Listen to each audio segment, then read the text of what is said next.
जो न्याय पाखरे बापा भाईर स्थान नाही स्वामी स्त्रीर स्थान नाही पुओ झीर स्थान नाही समस्त होउछन्ति समान शास्त्र मते थिले जे से न्याय परायण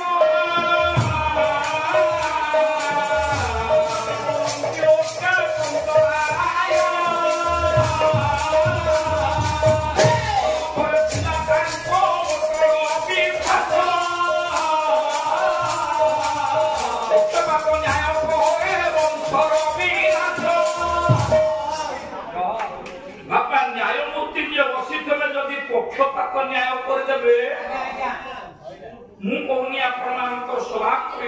स्वभाव जो व्यक्ति न्याय बसी था पितृपुरुष मैंने ओह्लई आसती मो पु न्याय बसी कौन 5 जन को न्याय दि न्याय पक्षपात होगा पितृपुरुष मान अभिशाप दे फेरी जान आपनकर स्वभाव को भी व्यवहार कइले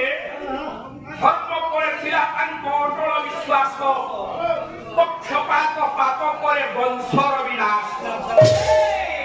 न्याय बसी पक्षपात जी कोई ता कुल केही पानी बाबा कुलहंगी वंश हुई जाए कुल हुई जाए ए भई एक कठोर मनोभाव रे छिड़ाई छंती देवर्षि नारद देखिबा ये केमिति ज्ञान आउछन्ति प्रकृतरे उपयुक्त छात्र किए देवर्षि निर्णय करिवे से मर्त्य प्रभु जीव